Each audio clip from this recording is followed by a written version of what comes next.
Imagine a brand that has been to the moon, accompanied Olympic champions, and remained a symbol of precision and luxury for more than 175 years. This is the story of Omega, a company whose watches became legendary and changed the world of watchmaking. In 1969, Neil Armstrong took humanity's first steps on the moon. On his wrist, a watch that cost around $300. Not Rolex, not Patek Philippe, Omega Speedmaster.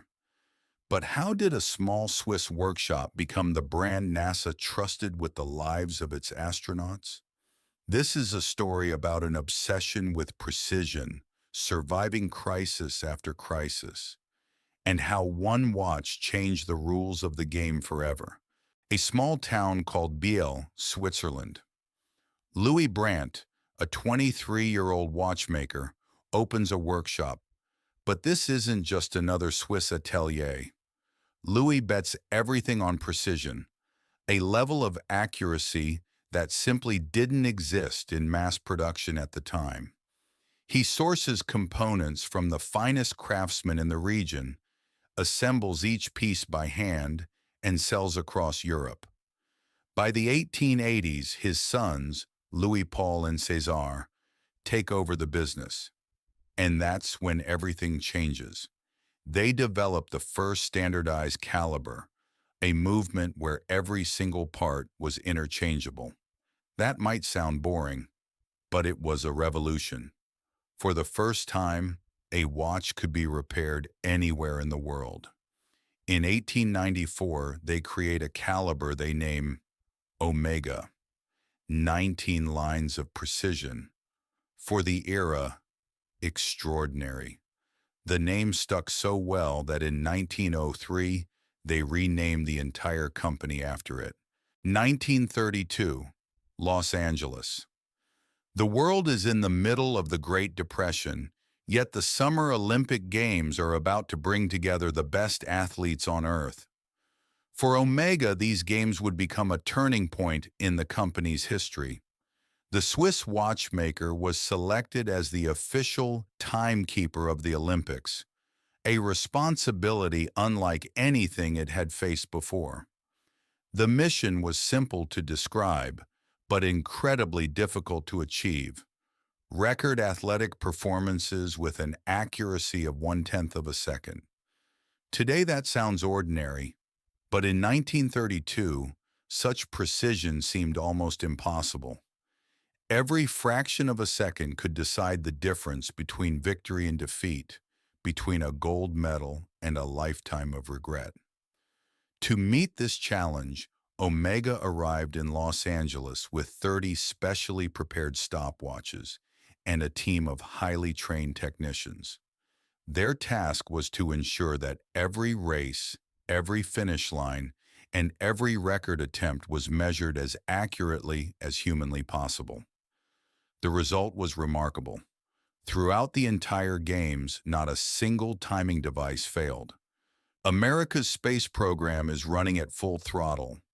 NASA realizes its astronauts need watches, reliable watches, watches that won't fail in a vacuum, won't crack under temperature swings from 0 degrees Fahrenheit to 200 degrees Fahrenheit, and can survive the violent vibrations of a rocket launch.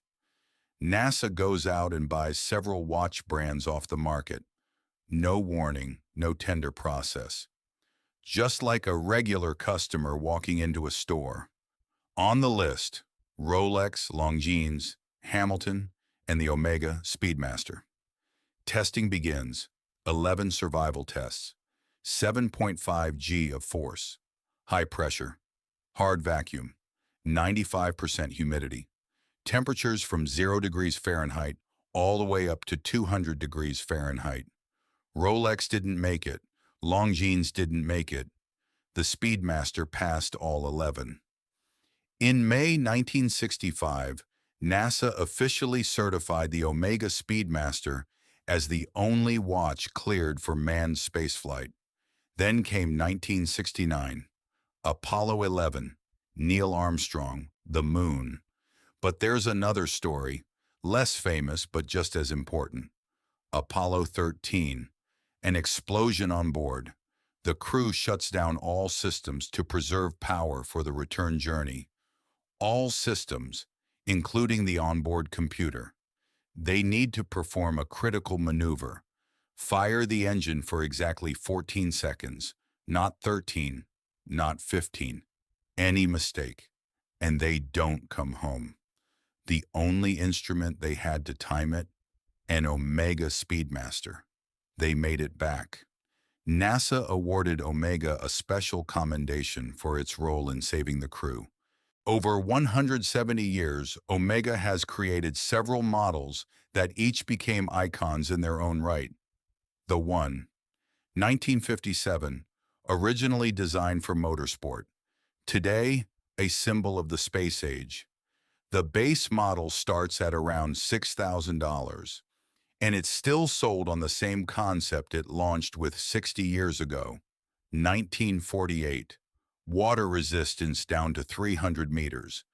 But it broke into mainstream culture in 1995, when Pierce Brosnan strapped one on as James Bond.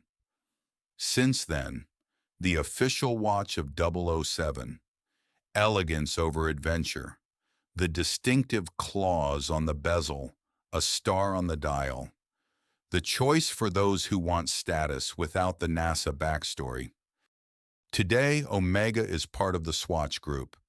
That often draws skepticism, a Swiss legend turned corporate product. But the facts tell a different story. Omega still manufactures its own movements in Biel.